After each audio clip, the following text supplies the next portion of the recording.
Hello hello. नमस्कार बेटा, good afternoon आप सभी को। और आप सबका स्वागत है हमारे एक और प्यारी सी क्लास में। चलिए फटाफट पधारिए। कैसे हैं आप लोग सभी? सब एकदम चंगा भला चंगा चल रहा है सब कुछ? मजा आ रहा है पढ़ाई करने में? हम्म। मजा आ रहा है। नाइस। तो अब जो हम कर रहे हैं मेरे भाई, वो आज हम अपने प्रोनाउन को आगे बढ़ाएंगे। जो रिलेटिव प्रोनाउन है ना, उसको हम करीब करीब खत्म ही कर लेंगे। प्रोनाउन प्रोनाउन प्रोनाउन, ये रिलेटिव प्रोनाउन अपना खत्म हो जाएगा। फिर अगले प्रोनाउन की बातचीत करेंगे। देखो, मैंने आपको कहा था ये रिलेटिव प्रोनाउन है। रिलेटिव प्रोनाउन आपको 10 नंबर वहां लिखा हुआ है। और एज भी हमने कर लिया। अब तो एज भी कर लिया हमने।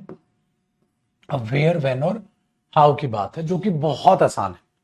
छोटे हैं ये और बहुत आसान है।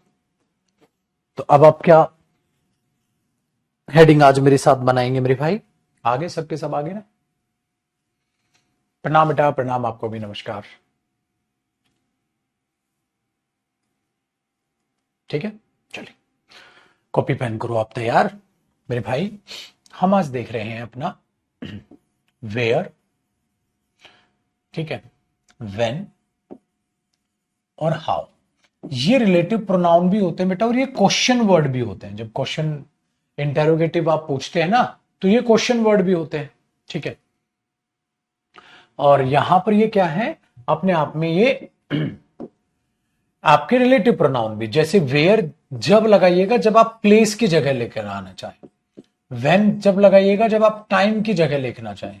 और मैनर, मैनर का मतलब पता है क्या होता है? वो तरीका। हिंदी अगर देखोगे ना मैनर की, तो वो होती है भाई तरीका, कि कोई भी काम कैसे हुआ, उसके लिए आप मैनर के लिए बोलते हैं। तो रिलेटिव प्रोनाउन करके हम इसको क्वेश्चन भी करेंगे। तो अब हमारे पास क्या होता है, सपोज करो मैंने बोल दिया दिस इज द प्लेस, ये वो स्थान है, ठीक है, वेयर, वेन और हाउ ही प्लेज हॉकी। ये वो स्थान है जहां वो हॉकी खेलता है। ये वो स्थान है जहां वो हॉकी खेलता है। तो आप इसमें बोलेंगे sir this is the place, ये वो प्लेस है जहां वो हॉकी खेलता है। प्लेस है जहां वो हॉकी खेलता है। सर प्लेस है तो वेयर आएगा, वेन और हाउ नहीं आएगा, ये एरर देगा। ठीक है, नेक्स्ट। मैंने बोला आई नो द टाइम, मुझे वो समय मालूम है। I know the time when, where और how he came. Came second form में बेटा है। मुझे वो समय मालूम है जहां वो आया था। नहीं, अगर समय की बात हो रही है तो मुझे वो समय मालूम है जब वो आया था, मतलब कि मुझे पता है कितने बजे आया था वो। ठीक है, next.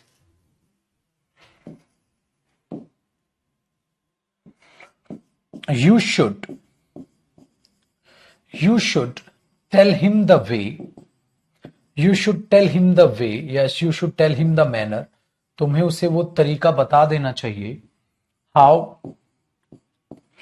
Where, when you do it. तुम्हें उसे वो तरीका बता देना चाहिए कैसे तुम इसे करते हो। तो कोई चीज तुम कर रहे हो, उसका तरीका दूसरे को बता देना चाहिए। तुम्हें उसे तरीका बता देना चाहिए कैसे तुम ये डिश बनाते हो। कुछ भी ऐसी आप एक्टिविटी लिखते हैं मेरे भाई, तो मैनर के लिए आप लगाएंगे बाबू हाँ। ठीक है, करो कॉपी।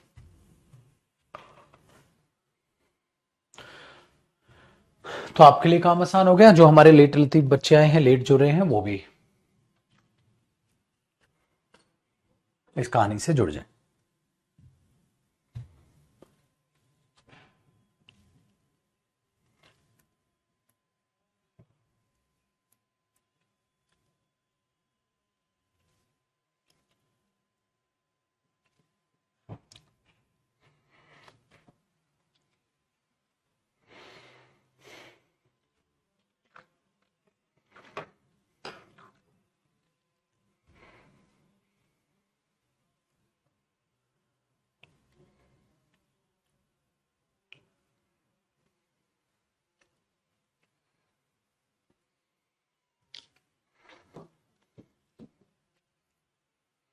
इजी है।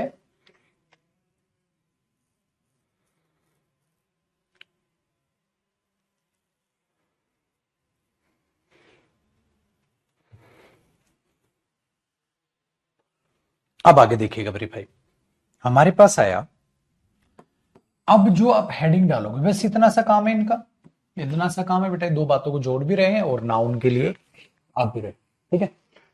अब हमारे पास, हाँ जी बेटा, अब हमारे पास आप ये लिखेंगे important concepts for relative pronouns. भाई अब मैं कुछ आपको ऐसी बातें बताऊंगा जो एक रिलेटिव प्रोनाउन पे लागू नहीं होगी, सब पे होंगी।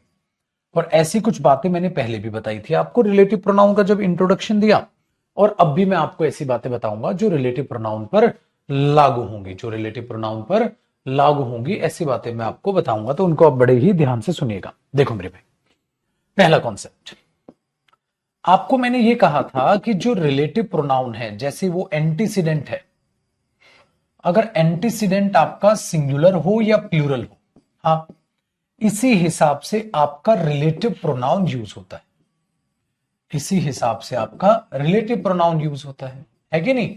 उसी हिसाब से आप सिंगुलर या प्लूरल वर्ब लगाते हो, यही सिखाया था। अब ऐसे में क्या होता है बेटा कि आप वन ऑफ लगाते हो। अब वन ऑफ के बाद बेटा ऑब्वियसली बात है, जब आप एक की बात करते हो तो एक की बात एक में से होगी या ज्यादा में से होगी? सर ज्यादा में से होगी, है ना?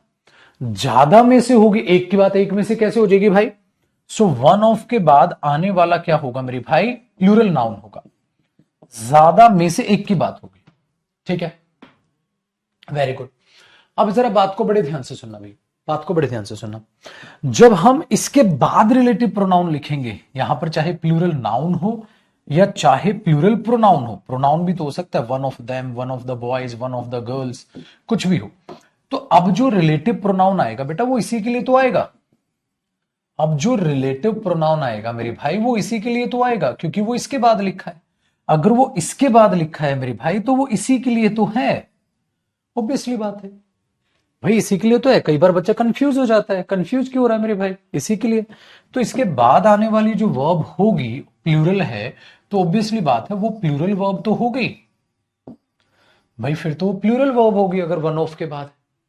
सो देखो, he is the boy, singular तो सिंगुलर हो गया, these are the boys, plural तो प्लूरल हो गया। अब ध्यान से सुनना, मैंने बोल दिया he is one of the players, he is one of the players, ये उन प्लेयर्स में से एक हैं who have been, who have been selected for our team, जो हमारी टीम के लिए सिलेक्ट किए गए हैं, ये उन प्लेयर्स में से एक है।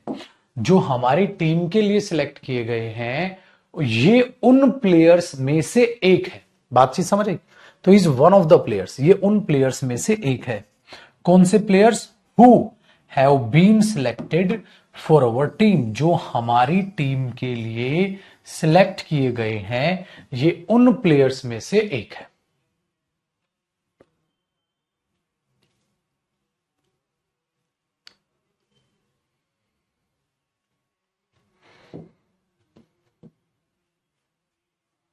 है कि नहीं?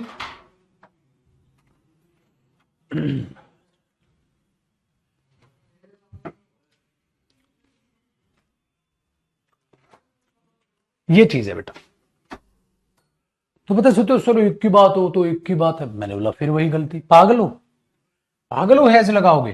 बाबू ये है, ही is one of the players. देख मेरे भाई, ये उन प्लेयर्स में से एक है। कौन से प्लेयर? जो हमारी टीम के लिए सिलेक्ट हुए हैं। तो हमारी टीम के लिए एक सिलेक्ट हुआ है, बहुत सारे सिलेक्ट हुए हैं, उन प्लेयर्स में से एक है ये। भाग गया क्या?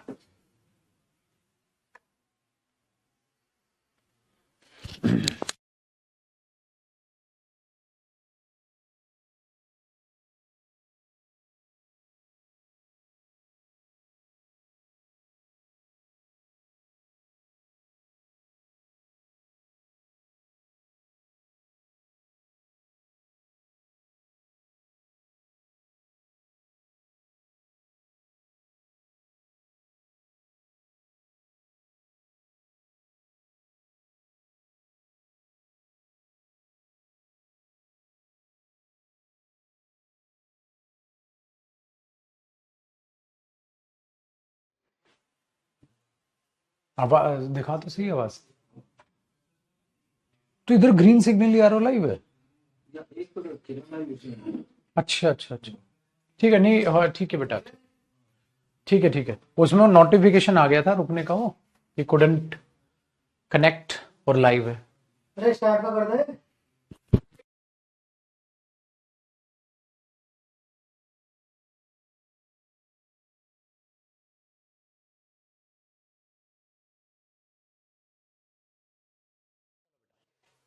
चलिए देखिए भैया, तो is one of the players, उन प्लेयर्स में से एक है। कौन से प्लेयर्स बेटा? जो हमारी टीम के लिए सिलेक्ट हुए। अब सपोज करो टीम के लिए 11 प्लेयर सिलेक्ट हुए, ये उन प्लेयर्स में से एक है, तो ये उनमें से एक है, तो ही is one of the players, ये उन प्लेयर्स में से एक है जो सिलेक्ट हुए हैं। तो इसलिए मैंने बोला बेटा, जब कभी वन ऑफ के बाद आएगा तो प्लूरल नाउन आएगा, और रिलेटिव प्रोनाउन जो आएगा वो प्लूरल वो भी लेगा। अब ना आप हैज नहीं लगा देते, लगाते ना, सच्ची बताओ लगाते ना? हाँ, तो आप हाँ हाँ हैज ना लगाए। चलो आगे देखते हैं। अब नेक्स्ट कॉन्सेप्ट, अगले कॉन्सेप्ट में क्या कहानी है, अगले में भी भैया कुछ नया सीखने की कोशिश करते हैं। अब अगले में हमारे पास आया मेरे भाई, ध्यान दीजिएगा, कई बार क्या होता है आप यहां नाउन लगाते हैं तो यहां प्रेपोजिशन आती है। और आप लोग बहुत प्यारे बच्चे हैं, आपको ये पता है मेरे भाई कि इस प्रेपोजिशन के बाद इस प्रेपोजिशन का क्या आता है? ऑब्जेक्ट आता है। इस प्रेपोजिशन का क्या आता है? ऑब्जेक्ट आता है, जो कि एक नाउन हो या प्रोनाउन हो, कोई भी हो, कोई फर्क नहीं पड़ता। आपको पता ही ऑब्जेक्ट नाउन भी हो सकता है और ये प्रोजेक्ट ऑब्जेक्ट प्रोनाउन भी हो सकता है। भाई मैंने ये भी बता रखा था, ये जो चीज प्रेपोजिशन प्लस नाउन मिलकर देती है, ये जो चीज मेरे भाई जो प्रेपोजिशन प्लस नाउन मिलकर देती है, ये मैंने आपको कहा था ये अपने आप में एक्स्ट्रा इंफॉर्मेशन होती है। ये अपने आप में एक्स्ट्रा इंफॉर्मेशन होती है। हाँ, तो अब क्या होता है मेरे भाई, अगर ये एक्स्ट्रा इंफॉर्मेशन है, सही है, और इसके बाद आपकी रिलेटिव क्लॉज आ जाए, इसके बाद आपकी रिलेटिव क्लॉज आ जाए, तो सवाल ये आता है बेटा रिलेटिव क्लॉज है तो रिलेटिव प्रोनाउन होगा, सब होगा। हाँ, और ये रिलेटिव क्लॉज जो होती है ये भी एडजेक्टिव होती है। हाँ, और अगर मेरे भाई ये एक्स्ट्रा इंफॉर्मेशन इस नाउन की है तो ये भी एडजेक्टिव होगी। ओए होए होए होए होए होए होए। अब बताओ, अब एक एडजेक्टिव है कि दो एडजेक्टिव है? गुरुदेव दो एडजेक्टिव है अब तो। और बच्चा बोलेगा सर आपने तो कहा था रिलेटिव क्लॉज जो है जिसके लिए आए उसके तुरंत बाद आती है, लेकिन इसमें तो हम फिट ही नहीं कर पाएंगे उसको, तो पीछे खिसकानी पड़ेगी। तो ऐसी सिचुएशन में ये फॉर्मेट सही होगा, ये भी इसका एडजेक्टिव और ये भी इसका एडजेक्टिव, तो ये एक ही नाउन के दो एडजेक्टिव होंगे, हमें उन्हें ऐसे लिखा रहने देना पड़ेगा। एग्जाम्पल से समझाएंगे तो मजा आएगा, ऐसे खोपड़ी में नहीं जाएगा। चलो अब इसी बात को एग्जाम्पल से देखता हूं। मेरे भाई मैंने बोला आई have the books of history, I have the books of history, मेरे पास हिस्ट्री की किताबें हैं। आई have the books of history, मेरे पास हिस्ट्री की किताबें हैं, ठीक है। विच माई फादर बॉट, जो मेरे पिताजी ने खरीदी थी। मेरे पास हिस्ट्री की किताबें हैं जो मेरे पिताजी ने खरीदी थी। अब आप सोचो पिताजी ने खरीदी क्या थी, इसमें रिलेटिव क्लॉज कौन सी है? आप बोलोगे सर ये रही रिलेटिव क्लॉज, ये रही रिलेटिव क्लॉज। रिलेटिव क्लॉज कौन सी बड़ी बात है गुरुजी, वो तो हमें पहचान नहीं आती है। तो मेरे भाइयों ये रिलेटिव क्लॉज हो गई। अच्छा, मेरे पास हिस्ट्री की किताबें हैं जो मेरे पिताजी ने खरीदी थी, किताबें खरीदी थी ना पिताजी ने। हाँ, तो सर ये रिलेटिव क्लॉज किताबों के बाद क्यों नहीं लिखी, हिस्ट्री के बाद क्यों लिखी? मैंने बोला एक बात देख भाई, अगर मैं ये देखता हूं बुक्स हैं, किताबें हैं, किसकी? हिस्ट्री की, तो देखो ये पूरा जुड़कर एक परिवार है, the books of history, history की किताबें। क्योंकि बेटा तरीके से किताबें किसकी हैं? हिस्ट्री की, तो ये भी एडजेक्टिव, प्रेपोजिशन और ये नाउन मिलकर। अच्छा, कौन सी किताब है? जो पिताजी ने खरीदी थी, तो बेटा ये भी एडजेक्टिव। हाँ, अरे दोनों भाई एडजेक्टिव है ना। अगर मैं इसको इसके पीछे ले आया तो बेटा ऑफ हिस्ट्री को पीछे फेंकना पड़ेगा। अगर रिलेटिव क्लॉज में बुक्स के बाद लिख दूंगा तो ऑफ हिस्ट्री कहां जाएगा फिर? वो भी तो इसके साथ जुड़ा है, किताबें हैं, हिस्ट्री की किताबें हैं जो पिताजी ने खरीदी थी। अब अगर मैं ऑफ हिस्ट्री को पीछे लिखूंगा, सपोज करो बेटा ऑफ हिस्ट्री को मैं यहां लिख दूं, पेपर में ऑफ हिस्ट्री को मैं यहां लिख दूं कि भैया रिलेटिव क्लॉज जिसके लिए आई है उसके तुरंत बाद आएगी, तो नॉनसेंस हो जाएगा। कैसे? I have the books which my father bought of history. आपने बोला नहीं नहीं नहीं नहीं नहीं नहीं सर, ये एक ऐसा कंपाउंड बन रहा है जो तोड़ा नहीं जा सकता। ये एक the books of history, the books of history, the books of history. किताबें हैं मेरे पास, हिस्ट्री की किताबें हैं जो पिताजी ने खरीदी थी। तो बेटा ये ब्रेक नहीं हो सकता, इसलिए ऑफ हिस्ट्री में बाद में नहीं लिख सकता, ब्रेक नहीं कर सकता, तो इसमें कुछ नहीं, ये सेंटेंस सही होगा, इसीलिए मैंने इसको लिखवा दिया। ठीक है ना, बताओ भैया, आया ना मजा?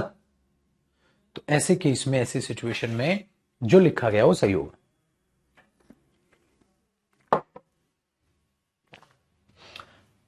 बस फर्क पता है क्या है बेटा, इसी को टीचर्स रूल बना के बता देते हैं, मैं उसे समझा के बता देता हूं। रूल में और ये जो कॉन्सेप्ट है इसमें इतना ही फर्क होता है, बात बराबर है भाई, लेकिन क्या फर्क है, रूल है ऐसा ही होता है, कॉन्सेप्ट समझा दो क्यों हो रहा है, बस इतना फर्क है। ठीक है, इतना फर्क कि भाई ये चीज भी एडजेक्टिव, ये भी, तो कंपाउंड टूट ही नहीं। तो बच्चों को पता है कैसे रूल बताते हैं, रिलेटिव क्लॉज से पहले noun plus preposition plus noun का प्रयोग हो सकता है, आपको वो नहीं रटना है, आपको वो नहीं रटना। चलिए अब देखो मेरे पास एक जादू है, जादू पता है क्या है, देखो भाई, वो जादू ये है, अगला कॉन्सेप्ट, अगर आपके पास नाउन है, हाँ सर, अगर आपके पास प्रेपोजिशन है, हाँ सर, और आपके पास प्लस, हाँ, फिर इस प्रेपोजिशन का क्या है, ऑब्जेक्ट है। आपने बोला सर करा तो दिया, यहां देखना ना भी जादू, तो मेरे भाई ये अपने आप में जुड़ेगा, हाँ, और इसके बाद आपकी रिलेटिव क्लॉज लिखी हुई है।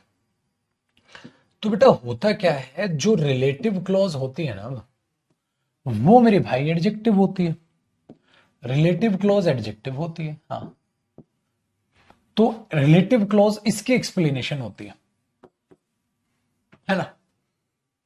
ठीक है, ठीक है। अब अगर मैं आपको ये कह दूं कि अब मैंने आपको कहा ये चीज भी एडजेक्टिव है, ये भी एडजेक्टिव है, तो ब्रेक नहीं कर सकता। ठीक है,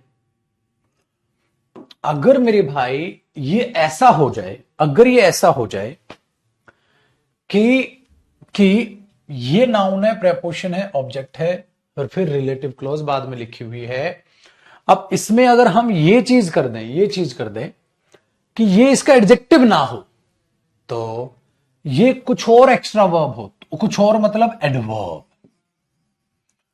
अगर ये एडवर्ब का काम करने लग जाए, एडवर्ब कब होगी, काम कहां हुआ, काम कैसे हुआ, काम कब हुआ, ये फालतू बकवासबाजी बन जाए, इसका एडजेक्टिव ना हो, तो गलत होगा छोटे, तो बेटा ये गलत होगा, इसको उठ के आगे जाना ही होगा, अमरिंदर बाहुबली को आना ही होगा। कैसे गुरुजी, समझाओ जरा एग्जाम्पल से। देखो बेटा, आई हैव सेंट द फर्नीचर, मैंने उस फर्नीचर को तो मुंबई भेज दिया, मैंने उस फर्नीचर को मुंबई भेज दिया। ठीक है, done. Which I bought in Delhi, जो फर्नीचर मैंने दिल्ली में खरीदा था उसे मैंने मुंबई में भेज दिया। ठीक है, डन। तो अब क्या फर्क पड़ता है भाई लोगों कि ये टू मुंबई है, और ये जो रिलेटिव क्लॉज है ये किसके लिए है सर, ये जो रिलेटिव क्लॉज है ये अपने आप में फर्नीचर के लिए है, तो बेटा इसको फर्नीचर के बाद आना ही होगा, तो पेपर में यहां एरर मानोगे। क्यों, देख बेटा, फर्नीचर मुंबई भेजा है, अरे कहां भेजा है वो बाद में बताओ, पहले ये तो बताओ फर्नीचर कौन सा है, मतलब पहले एडजेक्टिव लिखो बेटा, कहां भेजा है वो बाद में बताओ, क्योंकि कहां भेजा, कब भेजा, क्यों भेजा, वो क्या बनेगी, एडवर्ब बनेगी। भाई उसे बाद में बता ले कहां भेज दिया, पहले फर्नीचर की तो बात पूरी कर, क्योंकि यहां क्या था, किताबें हैं, हिस्ट्री की किताबें हैं जी, हिस्ट्री की किताबें हैं, तो ये इसी की इंफॉर्मेशन थी, एडजेक्टिव थी। ये फर्नीचर कहां भेजा, क्यों भेजा, आग लगा दी, कुछ भी किया हो बाद में भाई, पहले उसका एडजेक्टिव आनते, तो पेपर में एरर यहां मानोगे। अब इसको देखो ठीक करके, पता है ये सेंटेंस क्या बनेगा? ठीक करके बनेगा, I have sent the furniture, हाँ, which I bought in Delhi, I have sent the furniture which I bought in Delhi to Mumbai. भाई वो फर्नीचर जो मैंने दिल्ली में खरीदा था उसे मुंबई भेज दिया। अब ये सेंटेंस बनेगा भैया। अब आया ना मजा? तो क्या सीखने को मिला? अरे सर आसान चीज है, कोई रॉकेट साइंस नहीं है बेटा। ठीक है, क्या आसान चीज है बेटा? अगर वो एडवर्ब है तो पीछे फेंको। एडवर्ब मतलब काम कहां हुआ, काम कैसे हुआ, काम क्यों हुआ, काम कब हुआ। ठीक है, लेकिन अगर वो उसी चीज की एक्सप्लेनेशन है, एडजेक्टिव है, तो एडजेक्टिव पहले आएगा। लेकिन अगर ये भी एडजेक्टिव हुआ तो इसे पहले लिख दो, उसे बाद में लिख दो, इसे पहले लिख दो, उसे बाद में लिख दो। ठीक है ना? चलो करो।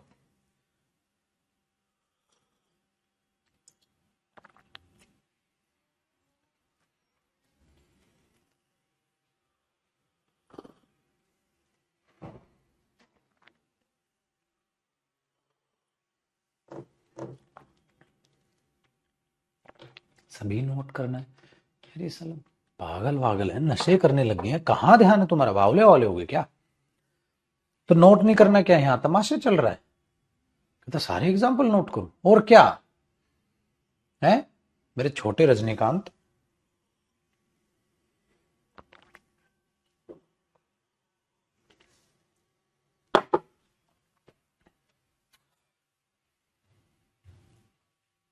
ये बढ़िया नशा है बेटा,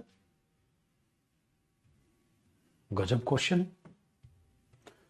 सारे नोट करो और करेगा क्यों भाई?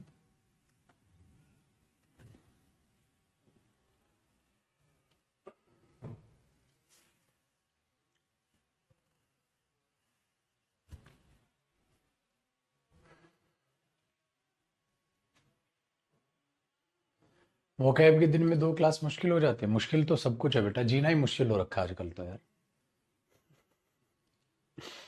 है कि नहीं बेटा? जीना ही मुश्किल हो रखा है आजकल तो। अरे मेरे लाडले, समय निकालना पड़ता है, मेहनत करनी पड़ती है बेटा।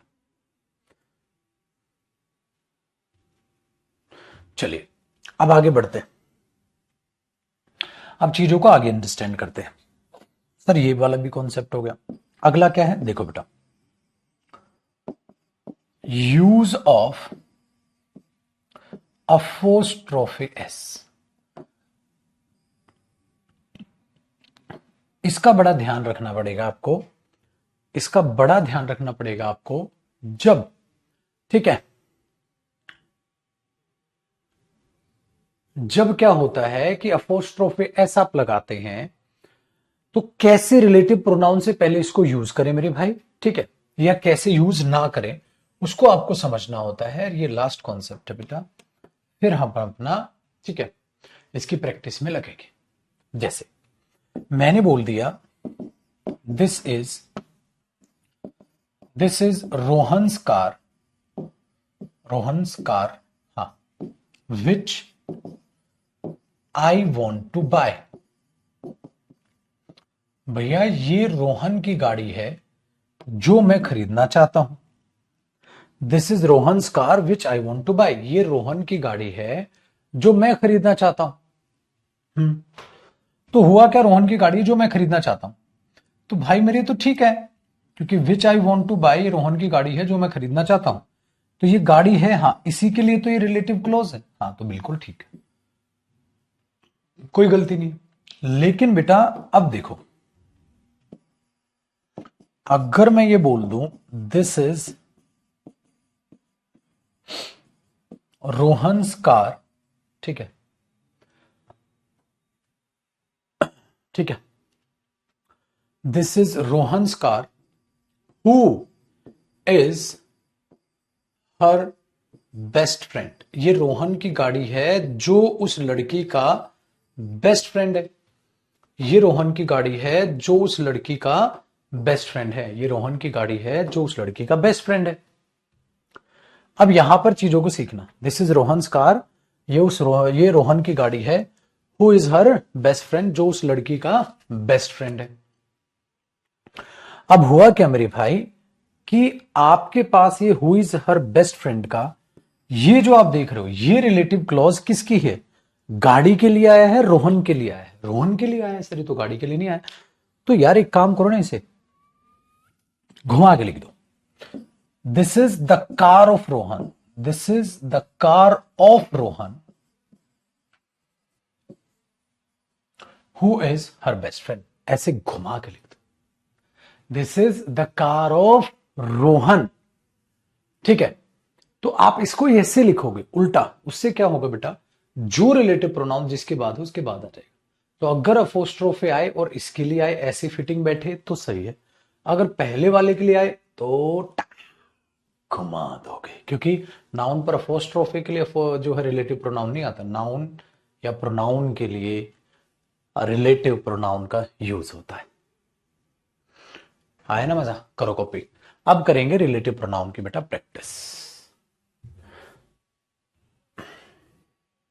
ये इंटेरोगेटिव भी पढ़ा दो, रिलेटिव इंटेरोगेटिव एक साथ प्रैक्टिस करा दो।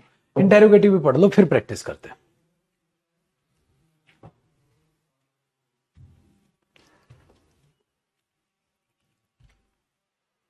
ठीक है,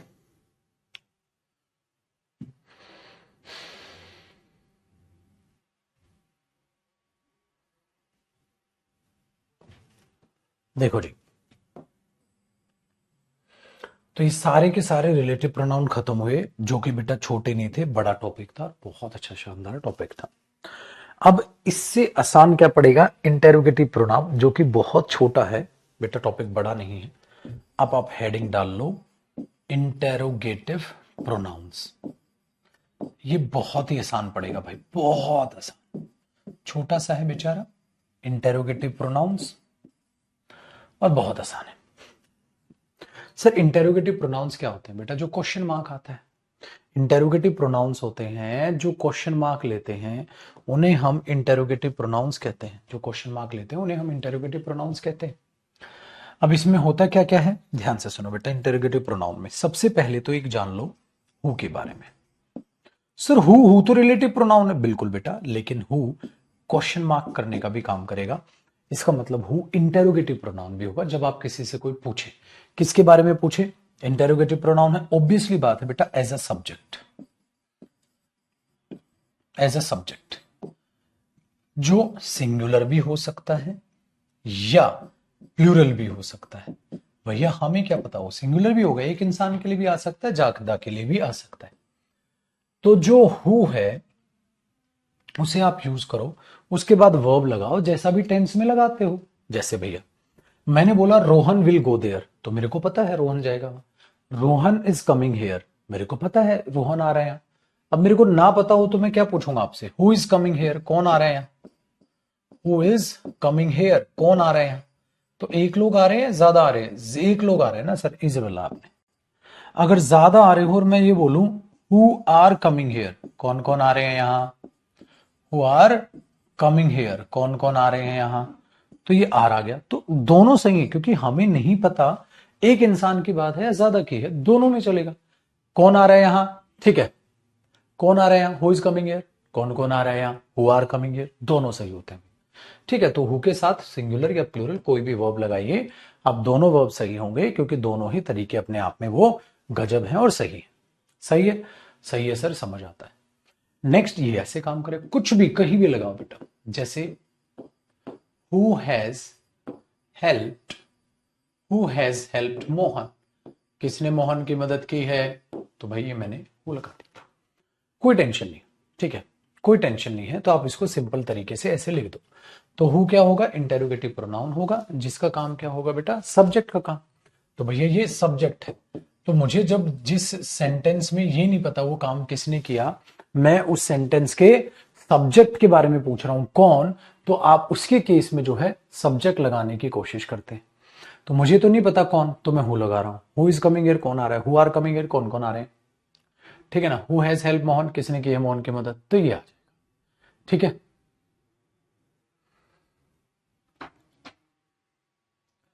आसान है, चलिए अब आगे की कहानी क्या बन रही है कि गुरुजी होम का क्या काम है? देखो मेरे भाई, होम जो है ना वो भी इंटेरोगेटिव प्रोनाउन हो, लेकिन वो कैसे होगा? As an object. तो वो तो सेम ही है ना, एज एन ऑब्जेक्ट। ऑब्जेक्ट कैसे होगा? जैसे भैया मैंने आपसे पूछा होम, ठीक है, home have you, home have you helped, किसकी मदद की है तूने? तो देखो बेटा, या होम हैव दे लिख देते हैं जानबूझ के, ताकि आपको सब्जेक्ट पहचान ना आ जाए। होम हैव दे हेल्प्ड, किनकी मदद की है? किनकी मदद की है उन्होंने? तो बेटा यहां सब्जेक्ट दे है, सब्जेक्ट होम नहीं है। इसलिए अगर मैं यहां ये लिख दूं होम हैज दे हेल्प, दे के साथ क्या आती है? हेल्पिंग वर्ब हैव, क्योंकि सब्जेक्ट के अकॉर्डिंग हेल्पिंग वर्ब आएगी। तो होम क्या है सर? बेटा होम यहां पर ऑब्जेक्ट है। किसका? वर्ब हेल्प का। मैंने वही तो बोला था। किसकी मदद की है? ऑब्जेक्ट है। तो जो भी इंसान जिसकी भी इन्होंने मदद की होगी, सपोज करो they have helped Rohan, they have help the boys, उन्होंने लड़कों की मदद की। किसकी मदद की? तो ये ऑब्जेक्ट हुआ ना उसका। सर ऑब्जेक्ट तो पीछे आता है। अरे बेटा पीछे लिख दूंगा तो फिर क्वेश्चन कैसे पूछूंगा? क्योंकि ये ऑब्जेक्ट और साथ साथ क्वेश्चन वर्ड है। बेटा इंटेरोगेटिव प्रोनाउन क्या होते हैं? प्रोनाउन होते हैं और साथ साथ क्या होते हैं? क्वेश्चन। प्रोनाउन भी होते हैं, ये प्रोनाउंस भी होते हैं और साथ साथ क्वेश्चन वर्ड भी होते हैं। तभी तो क्वेश्चन करेंगे whom have they helped, whom have they helped। तो whom they have they helped मतलब उन्होंने किनकी मदद की है, उन्होंने किनकी मदद की है? whom have they helped, whom have they helped।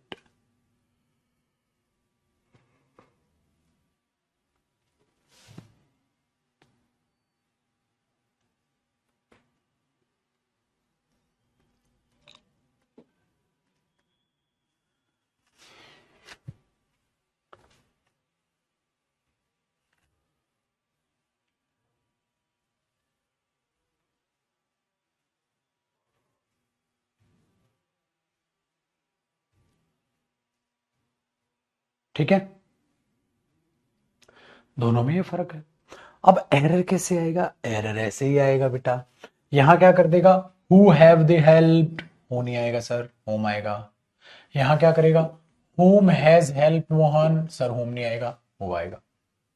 लेकिन मेरे भाइयों दो क्लोज के क्वेश्चन में फंसाऊंगा मैं आपको। ये भी बेटा सिंगुलर प्लूरल किसी के लिए भी आ जाएगा। अब दो क्लोज का क्वेश्चन लिख रहा हूं, सावधान रहे, सतर्क रहे। दो क्लोज का क्वेश्चन कैसे? देखो बेटा, एग्जामिनर ने दिया home do they think, home do they think, उनको क्या लगता है? होम डू दे थिंक, उनको क्या लगता है?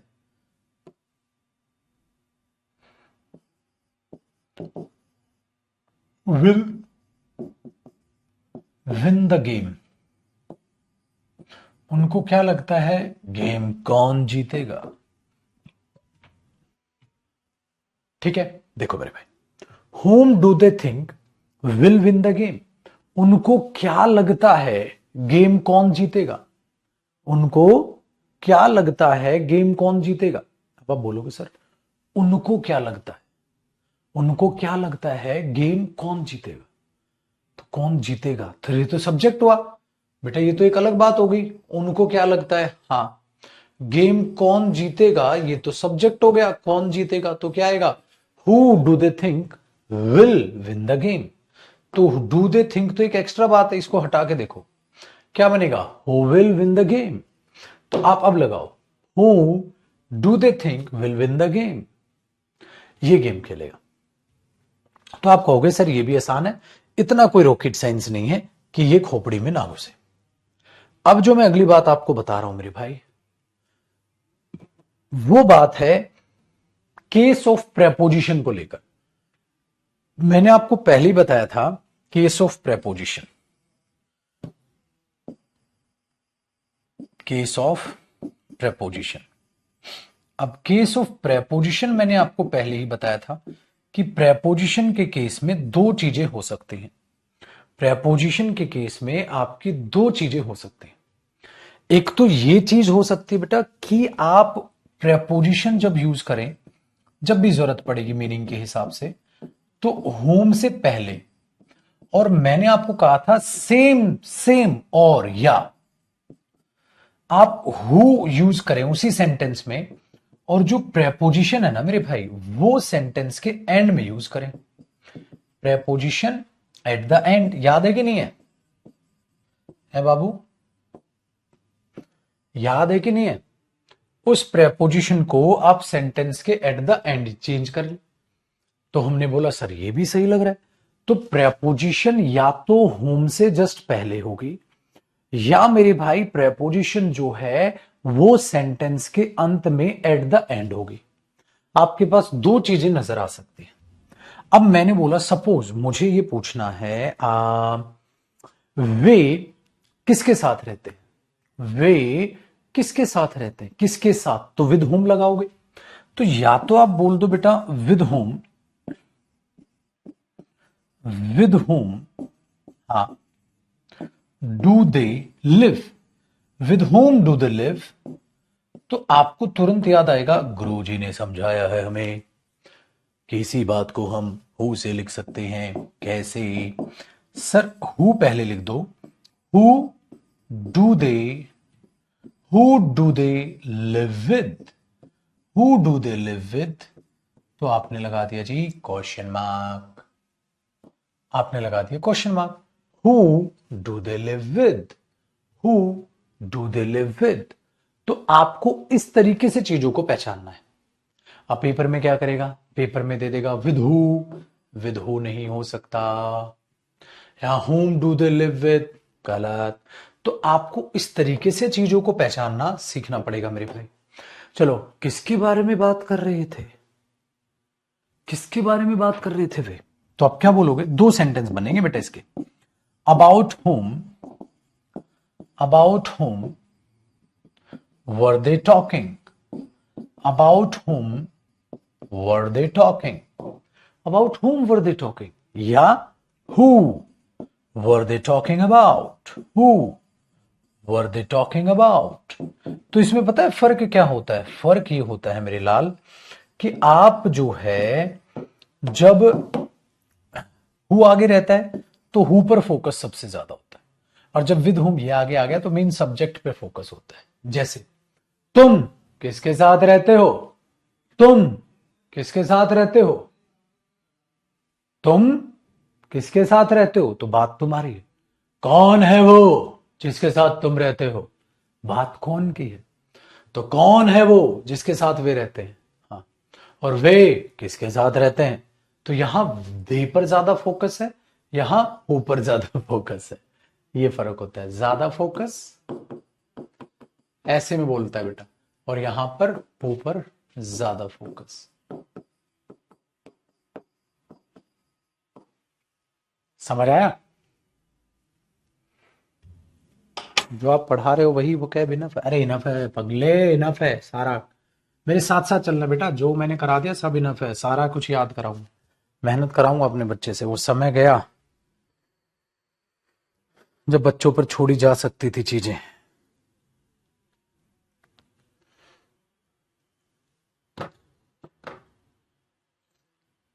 करो कॉपी।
हो गया जी। चलो बेटा, अब नेक्स्ट कौन सा है? नेक्स्ट हमारे पास इंटेरोगेटिव प्रोनाउन है विच। विच क्या करता है देखना भाई, बहुत इंटरेस्टिंग है। अब यूज ऑफ विच, अच्छा यूज ऑफ विच नहीं, पूरा पता है क्या लिखना आप, use of which interrogative pronoun. क्योंकि जब आप विच को इंटेरोगेटिव प्रोनाउन के लिए बात करते हैं ना, which, use of which interrogative pronoun and interrogative determiner, बेटा ये दोनों होता है। ये बंदा मेरे बच्चे दोनों होता है, ये इंटेरोगेटिव प्रोनाउन भी होता है और ये इंटेरोगेटिव डेटरमिनर भी होता है। ठीक है, ये तो दोनों में क्या फर्क है, दोनों का फर्क अभी जान लेंगे भैया। देखो रिलेटिव प्रोनाउन था तो अलग काम था, अब मेरे बच्चे ये काम है तो अलग है। हु का मतलब क्या है, कौन, किसका, कहां, कैसे, ऐसी बात करता है ना हु। ठीक है, कौन, किसका, कहां, कैसे है। हु कहता है बेटा कौन, हुम किसने, ठीक है किसने, ठीक है। तो अब यहां पर हमारे पास है विच। विच का जो काम होता है वो होता है सिलेक्शन, फॉर सिलेक्शन। इसलिए इसका मीनिंग पता होता क्या है, कौन सा, ज्यादा लोग हैं तो कौन से, लड़की है तो कौन सी लड़की थी वहां, इनमें से कौन सी, सिलेक्शन, फॉर सिलेक्शन, कौन सी। ठीक है, उसके लिए आप क्या याद रखोगे, ये सबके लिए यूज होगा, फॉर ऑल। फॉर ऑल मतलब चाहे पीपल हो बेटा, चाहे थिंग्स हो, और चाहे एनिमल्स हो, ये सबके लिए यूज होगा, चाहे पीपल हो, चाहे थिंग्स हो, चाहे एनिमल्स हो। तो पीपल, थिंग्स, एनिमल्स, ये सबके लिए यूज होगा, ए टू जेड सबके लिए। लेकिन सर आपने तो मना किया था पीपल के लिए विच नहीं आता, बेटा अब आप गलती कर रहे हैं। मैंने कहा था विच रिलेटिव प्रोनाउन पीपल के लिए नहीं आता, मैंने ये नहीं कहा कि विच पीपल के लिए आता। अब बात को तमीज से सीखना मेरे बच्चे। विच अगर एज अ रिलेटिव प्रोनाउन होगा तो मेरे भाई वो अपने आप में, विच एज अ रिलेटिव प्रोनाउन होगा तो वो अपने आप में पीपल के लिए नहीं आएगा। अगर विच इंटेरोगेटिव प्रोनाउन होगा तो आएगा, अगर विच इंटेरोगेटिव प्रोनाउन होगा तो आ जाएगा। चलो लिख के समझे, लिखेंगे। देखो जैसे कि मैंने बोला which of the, which of the boys या which of the boy will go there to meet her। लड़कों में से कौन सा लड़का वहां जाएगा उस लड़की से मिलने, लड़कों में से कौन सा, ठीक है, लड़का जाएगा उससे मिलने, मतलब लड़कों में से कौन सा, तो ज्यादा लड़कों में से होगा ना, लड़कों में से कौन सा, कौन सा कौन, लड़का, तो ये प्रोनाउन हुआ। लेकिन ये पूछ रहा है कि बता रहा है सर, ये तो पूछ रहा है, तो ये इंटेरोगेटिव प्रोनाउन हुआ। तो जो लड़कों के लिए भी आ जाएगा, मतलब इंसान के लिए भी आएगा, सबके लिए। अब पेपर में क्या करेगा बेटा, यहां लिख देगा हु ऑफ द बॉयज, ना ना ना ना ना ना, हु ऑफ द बॉयज नहीं बेटा। जब भी सिलेक्शन की बात होगी ना में से, जब भी सिलेक्शन की बात होगी तो हु ऑफ द बॉयज नहीं, हु ऑफ द बॉयज नहीं, विच ऑफ द बॉयज, लड़कों में से कौन सा। नेक्स्ट, ऐसा अगर मैं बोल दू विच ऑफ द बुक्स, किताबों में से कौन सी किताब, ठीक है, do you want to buy, आप खरीदना चाहते हैं, तो which of the books, very good, simple है। एंड ये भी क्या है, प्रोनाउन। अब अगर मैं इसे, सर आप तो कह रहे हो डेटरमिनर भी होता है, बिल्कुल आप ऐसे भी लिख सकते हो, which table, which table have they painted, कौन सी टेबल उन लोगों ने पेंट की है। तो बेटा पेंट किया मतलब ऑब्जेक्ट, कौन सी टेबल? पता नहीं सर। विच टेबल? कौन सी टेबल? तो टेबल क्या हुआ? नाउन। नाउन से पहले विच क्या हुआ? सर ये हो गया डेटरमिनर। विच टेबल हैव दे पेंटेड? कौन सी टेबल उन्होंने पेंट की है? विच टेबल हैव दे पेंटेड? कौन सी टेबल उन्होंने पेंट की है?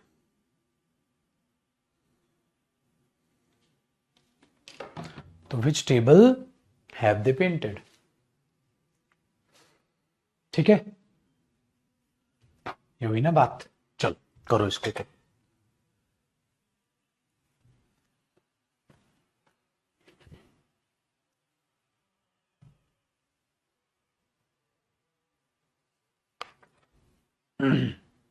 हुआ ना काम? काम बहुत आसान है बेटा, पढ़ाई बहुत आसान है, बस जम के अपना पढ़ते रहो।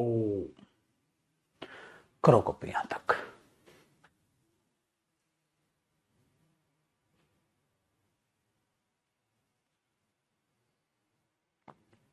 विच इसके अलावा नहीं दिखाई देगा बेटा, सिर्फ इतना ही दिखाई देगा एग्जाम में। अब आपको हुज करा दूंगा, फिर वट करा दूंगा, इंटरोगेटिव प्रोनाउन खत्म हो जाएगा।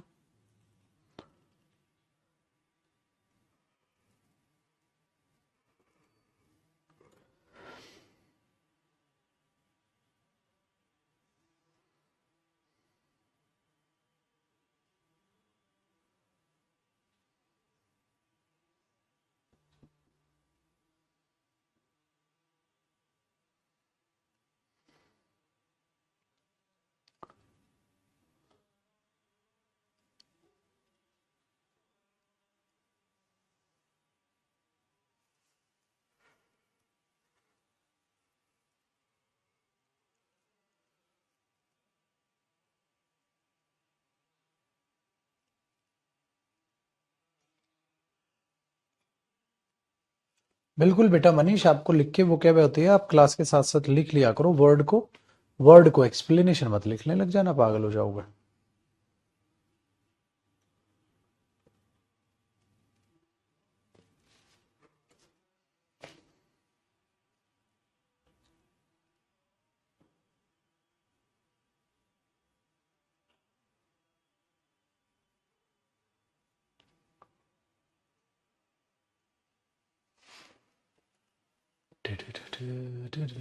ठीक है भैया, देखो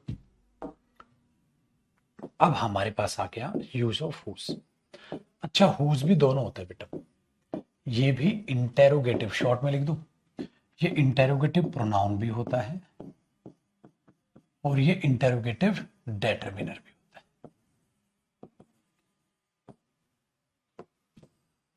ये दोनों होता है भाई, इंटेरोगेटिव प्रोनाउन और ये इंटेरोगेटिव डेटरमिनर भी दोनों है, कोई दिक्कत नहीं। सर कैसे यूज करते हैं इसको? चलो यूज करना सिखाता हूं आपको, कैसे यूज करते हैं। आपने बोला whose father is ready to help you। किसके पिताजी तेरी मदद करने के लिए तैयार? तो आपने क्या लिखा भाई? whose father is ready to help you। किसके पिताजी? ठीक है, किसके पिताजी, तो हु फादर तो लिखोगे नहीं बेटा, हुज फादर लिखोगे, हु फादर तो लिखोगे नहीं। लेकिन फादर क्या हुआ? नाउन। नाउन से पहले जो हुज है वो क्या हुआ? डेटरमिनर।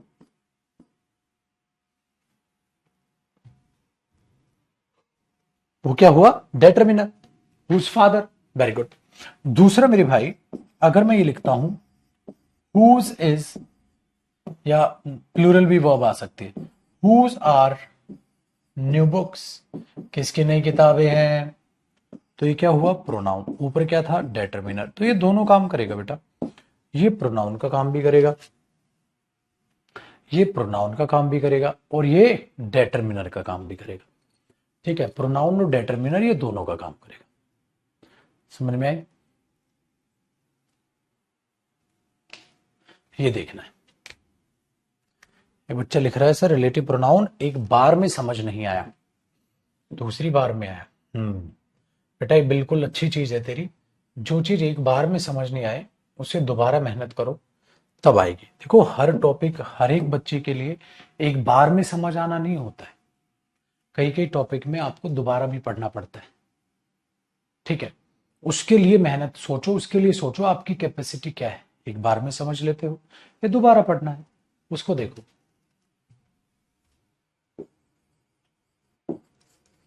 अब आएगा मेरे भाई यूज ऑफ, सर हु हो गया तो हुज हो गया, हुज भी हो गया, तो अब क्या करें। अब आप यूज ऑफ व्हाट सीखेंगे बेटा। व्हाट भी इंटेरोगेटिव प्रोनाउन होता है, जिसमें जैसे व्हाट, हाँ, व्हाट डिड यू बाय या what did they buy yesterday. What did they buy yesterday, उन्होंने कल क्या खरीदा था। उन्होंने कल क्या खरीदा था, क्या है ना, उन्होंने कल क्या खरीदा था। What what did they buy yesterday, उन्होंने कल क्या खरीदा था। What did they buy yesterday, उन्होंने कल क्या खरीदा था। आप उसके लिए वट भी बोलते तो वट तो बहुत आसान। ठीक है, वट डिड दे बाय, तो दे क्या हुआ बेटा, सब्जेक्ट। वट इस बाय का क्या हुआ, ऑब्जेक्ट। अच्छा, वट सब्जेक्ट भी बन जाएगा, बिल्कुल। What has been painted by her, क्या उस लड़की के द्वारा पेंट किया गया है। What has been painted by her, तो बेटा वट सब्जेक्ट या, ठीक है, ऑब्जेक्ट के तौर पे यूज किया जा सकता है। ठीक है, क्लियर है। तागड़े दीदी तागड़े दीदी,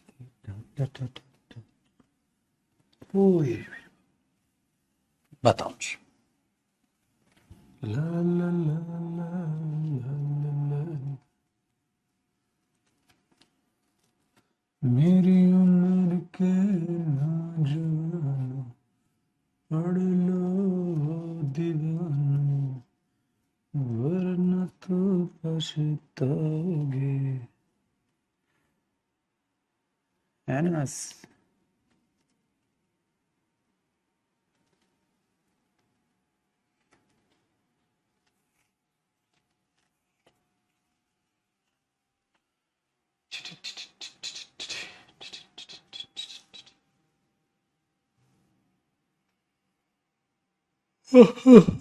राम, नींद आ गई मेरे को भैया, जल्दी जल्दी पढ़ लो तो अब, वरना अभी सो जाऊंगा। हो गया कॉपी बेटा जी। वो कैब की नई या पुरानी, गुरुजी कौन सी, क्या करनी है, क्लास देखनी, दोनों देखने वे, दोनों, दम है तो आओ।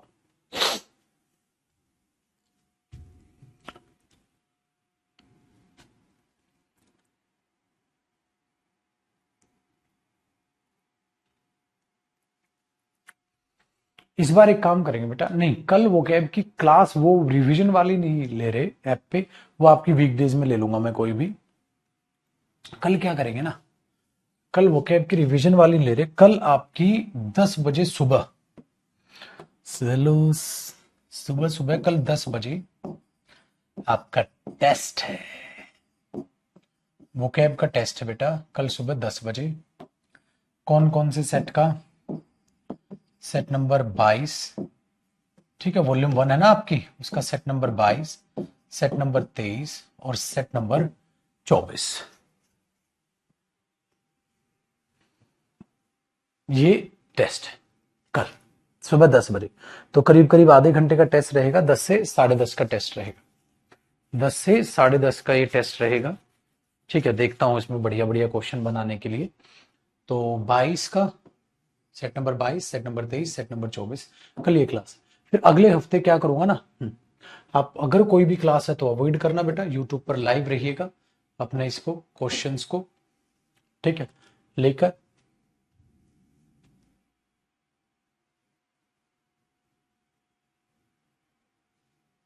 ठीक है, ये करना, अपना मेहनत करो। देखो होता क्या है मेरे बच्चे, मेहनत बरकरार रहनी चाहिए। आप रेगुलर नहीं रहेंगे, आप चीजें नहीं चलाएंगे तो बेटा फिर तो मैं क्या, कैसे सिलेक्शन दिलाऊंगा मैं। जब आप पढ़ेंगे नहीं, सीरियसली प्रैक्टिस नहीं करेंगे, वो कैब से नफरत करेंगे बेटा, ग्रामर से कुछ नहीं उखड़ना, खाली ग्रामर पढ़ते रहोगे फेल हो जाओगे, कुछ नहीं उखड़ेगा। ग्रामर 50% आनी है बेटा पेपर में, तो हमें ग्रामर के साथ साथ वोकैब पर भी सीरियस रहना है। चलो अब अपने बच्चे के कुछ एक क्वेश्चन करा देता हूं। रिलेटिव प्रोनाउन के क्वेश्चन प्रैक्टिस करे बेटा, एक एक क्वेश्चन सारा करते हैं, क्योंकि रिलेटिव प्रोनाउन और इंटेरोगेटिव खत्म हो गया, अभी रिलेटिव और इंटेरोगेटिव की प्रैक्टिस। द बॉय हुम came here is a player, तो हुम केम हेयर एक रिलेटिव क्लॉज हुई, लेकिन सर ये तो सब्जेक्ट है, तो क्या आएगा बेटा, who came here. Next, I have a son whom I love very much, relative close कौन सी है बेटा, whom I love very much, एक क्लोज ये दूसरी है। लेकिन बेटा आप प्यार करते हो किससे, लड़के से, तो ये सब्जेक्ट है, तो मुझे यहां क्या चाहिए बेटा, ऑब्जेक्ट, तो क्या आएगा, whom आएगा, इसका मतलब ये चीज गलत हुई।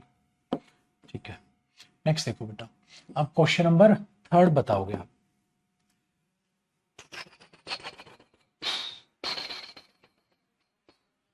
आपने बोला क्वेश्चन नंबर 3 में कि sir the man and his dog which I saw yesterday have been kidnapped, आदमी और उसका कुत्ता, विच आई सो यस्टरडे, तो विच नहीं मेरे बच्चे, दैट, आदमी और उसका कुत्ता, तो the man and his dog that I saw yesterday have been kidnapped, आदमी और उसका कुत्ता जो मैंने कल देखा था उसको किडनैप कर लिया गया है।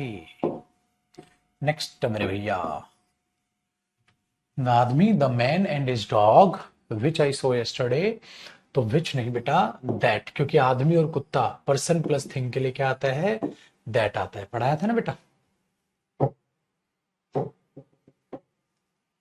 Next, mister Ram is the most laborious man whom I ever seen, देखो ध्यान से सुनो, द मोस्ट लेबोरियस मैन, ये तो सुपरलेटिव डिग्री है, सुपरलेटिव डिग्री के लिए बेटा whom नहीं दैट आता है। एक बच्चे ने बहुत अच्छा क्वेश्चन पूछा है मेरे भाई, वो कह रहा है सर इंग्लिश का कोर्स जब खत्म होगा तो मार्क्स कितने % तक आ जाएंगे, है ना, 25 है अभी, या कितने, देख बेटा 25 और 0 हो कोई फर्क नहीं पड़ता, ये मेरा वादा कहो चैलेंज कहो, आप कितने % नहीं 100% मार्क्स इंग्लिश में आ जाएंगे। जो मैं कह रहा हूं आप वो करो, ये बात याद रखना, जो मैं कह रहा हूं आप वो करो, क्योंकि आप वो करने में ही टूट जाओगे, थक जाओगे। ठीक है, बिल्कुल बेफिक्र रहो बेटा, हर चीज अपने बच्चे को वोकैब हो, ग्रामर हो, कॉम्प्रिहेंशन हो, हर चीज इतनी बारीकी से और अच्छे तरीके से पढ़ाऊंगा, कभी टालता हुआ नजर नहीं आऊंगा आपको। देख लो ग्रामर, मैंने कहा था ना, देखो बेटा ग्रामर आराम से पढ़ाने की चीज है। वो अच्छा एक बात बताओ, वोकैब में दिन में क्यों नहीं पढ़ाता, रात का क्यों टाइम कर रखा है बेटा, थक जाते हैं दिन में यार। अब दोपहर का समय देख लो, थोड़ा आलस चढ़ता है दोपहर के टाइम में, वैसे आलस चढ़ता है, तो ग्रामर पढ़ाए। अब इस वक्त तुमको जयदीप सर वोकैब पढ़ाओ, क्या मैं उतनी एनर्जी झोंक पाऊंगा अभी, उससे क्या होता है बेटा, जैसे शाम को गए, ठीक है, तो आपकी क्लब में काम करता हूं, आपकी क्लास से आधे पौने घंटे पहले मैं नहा लेता हूं, तो नहा के आदमी फ्रेश हो जाता है, चल भाई अब जी जान लगा, तो वोकैब वोकैब के तरीके से पढ़ाऊंगा, ग्रामर ग्रामर के तरीके से पढ़ाने लग रहा हूं, और कॉम्प्रिहेंशन कॉम्प्रिहेंशन के तरीके से पढ़ाऊंगा और प्रैक्टिस कराऊंगा, तो भाई अपने आप से आएंगी चीजें। दूसरा बेटा, एक थोड़ा सा मैं सेल्फिश हूं, मैं कभी भी दूसरे सब्जेक्ट्स का नहीं सोचता कि बच्चा दूसरे सब्जेक्ट को कैसे करेगा, मैं ही अगर बच्चे पे मेहनत करा, मुझे नहीं पता भाई, मुझे ये पता है मेरे पुत्र ने मुझे पैसा दिया है, उसका एक एक रुपया, उसके माँ बाप के मेहनत की कमाई का एक एक 50-50 पैसे भी वसूल के देने हैं। मुझे ये पता है कि आपके माँ बाप ने बहुत मेहनत से कमा के पैसा दिया है, उस पैसे की पाई पाई वसूलनी, ठीक है, उसके लिए उनके बच्चों को, उनकी औलादों को जी जान लगा के अपना सारी चीजें करानी, खत्म हो गई, है ना, तो ये चीज याद रखिएगा भाई। तो आप तो उस इंसान के सामने खड़े होकर बात कर रहे हैं जो सुबह 8 बजे से लेकर रात के 10 साढ़े 10 बजे तक पढ़ाता है, ठीक है, तो 8 से 8 12 घंटे, 8 और 2 10, तो 13 14 साढ़े 14 घंटे हो गए। तो उस आदमी से बात करोगे तुम कि ये हो जाता है, क्लास ज्यादा हो जाती है सर, कैसे कवर करें, उस आदमी से नहीं बात कर सकते सर आप, ठीक है, तो ये ध्यान रखिए बेटा, है ना। एक मेहनती इंसान के सामने आप ये चीजें ला ही नहीं सकते बेटा, ये मेरे साढ़े 14 घंटे हैं, 12-14 घंटे लगाओ, 12-13 14-14 घंटे, तो आपको भी 14-14 घंटे मेहनत करनी है बेटा। 1 साल की तो बात है बाबू, 1 साल की तो बात है, या जितने भी महीने हमारे लिए सीजीएल के लिए बचे, ठीक है ना। चलिए आगे देखते हैं, all the money that I give her, या ठीक है, क्योंकि सर ऑल द मनी है, ऑल के लिए विच नहीं आता है कि नहीं भैया? Very good. My wife has spend the little money which I give her, the little money, the little है तो बेटा विच नहीं, दैट आएगा। What is your friend in the crowd, crowd में वट नहीं विच योर फ्रेंड, क्योंकि बेटा जब आप सिलेक्शन ज्यादा में से किसी एक के लिए पूछो तो विच आता है।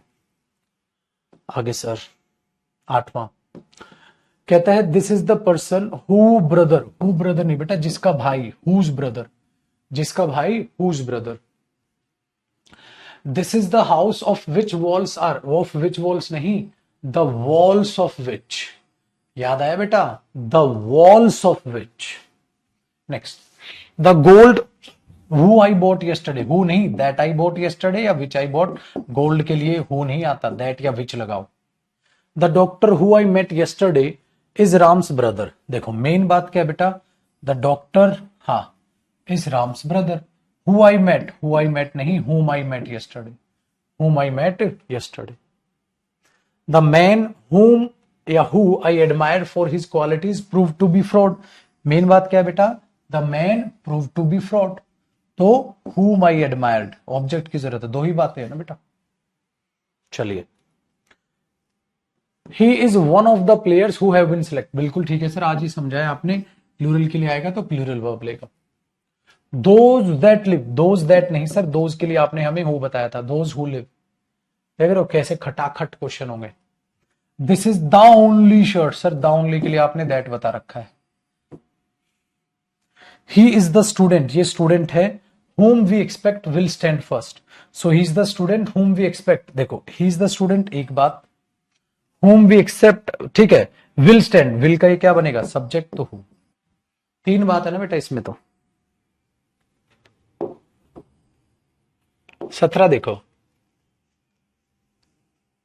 17 में कह रहा है मेरे भाई, 17 में कह रहा है sir I have read Munshi Premchand 3 novels who was a great writer, अभी अभी कराया, I have read 3 novels of Munshi Premchand, ताकि बेटा बेटा मुंशी प्रेमचंद बाद में चला जाए अपोस्ट्रोफे वाला और वो हु के लिए आ पाए, तो आप इसे ऐसे चेंज करोगे। What matters most is your consistency, क्योंकि सिंगुलर है। My book whose pages नहीं sir, the pages of which, he killed all the animals, that was a cruel act, पूरी बात के लिए बेटा मैंने आपको that नहीं क्या बताया था, which बताया था। अब देख लो इनकी दो कोड़ी की औकात नहीं छोड़ी आपने क्वेश्चंस की। अब ये रिलेटिव प्रोनाउन एडवांस लेवल है, इसको रिवाइज करिएगा, इसको मंडे करेंगे, कल सुबह 10 बजे वॉल्यूम 1 के बेटा जिन्होंने नहीं मंगाई अपनी वो मंगाओ, और वॉल्यूम 1 के आपको वो सेट कर लेने हैं, वॉल्यूम 1 के 22, 23 और 24 ये तीनों सेट आप जो है वो रिवाइज करके बुक के मिलिएगा, 22 सेट, 23 सेट और सेट नंबर, ठीक है, वॉल्यूम 1 का पता है ना बेटा आपको सबको, उसके सेट नंबर 22, 23 अपना ये करके मिलिएगा। ये रही,